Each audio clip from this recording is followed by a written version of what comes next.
Hey, so this week I had big plans. So the last couple weeks I've been talking about a serious subject and there's been no backgrounds and effects. This week I'm going to have flashy backgrounds and effects and it's going to be cool. And then reality happens. And so instead of backgrounds we have my office because I feel that kind of accentuates what we're talking about today because see, it reminds me of a story by C.S. Lewis. And he wrote a story called The Screwtape Letters. And in the beginning there are these three demons, right? The first one comes the devil and says, you know what will mess up the humans? If I go and spread a rumor, there's no heaven. But the devil says, well, that's not going to work because people understand there's something more to this life than just this. They know there's something else, right? And the second one comes and says, I know what we'll do. We'll tell them there's no hell. But people understand hell. In fact, Jesus talked twice as much about hell as he talked about heaven. And we understand that our actions have a consequence. And so we know that there's judgment to come. And thank God that Jesus Christ has already paid the price so that we don't have to sit before that judgment, that we can rest in the assurance of his blood. But the third came and he had a diabolical scheme. He says, you know what? I'm going to go tell him there's no hurry.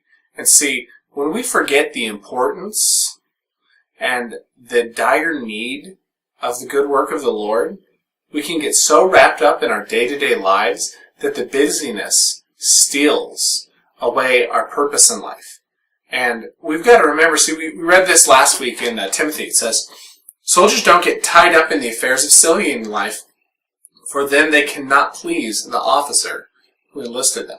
And if we get all tied up in the civilian side or the worldly things that are going on and get stuck in the busyness, we can't really connect with Jesus. And that's what the enemy wants for us. In fact, I think a beautiful story about this is one with Martha and Mary. See, these two gals, they both had great hearts for the Lord. And Martha, she decided she was going to get everything ready. She was going to clean the house. She was going to have a beautiful meal set out. And she was going to do everything she could to honor the Lord. And so she worked and worked and worked. And she got her mind all set on the details. And when Jesus and the disciples come, she kept on working. And she was going to make sure it was done right. And Mary, she sat down at Jesus' feet. And she started to listen to him and connect with him. And Martha saw that and she came out and she says to Jesus, you think it's fair that my sister's just going to sit around here while I do all the work?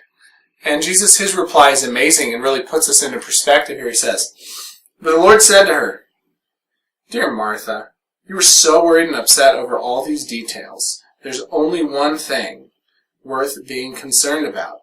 Mary has discovered it and it will be not taken away from her. And see, she got it right. You know, the details are great, but we got to focus on Jesus Christ. And see, our lives and our ministries, we can have all these great plans and we can do these great events, but if we get so wrapped up in the details that we lose focus of the Lord, they're meaningless. Because all the details in the world aren't worth anything if we're not honestly connecting with Jesus Christ. And that's what we have to keep our mind on. Forget the details, or keep the details in mind, but keep your focus on Jesus Christ. Hey everybody, thanks for watching. If you liked the video, push the like button. You can subscribe or share it with a friend, and I'll be back next week. But for now, we're either living in love or we're living a lie.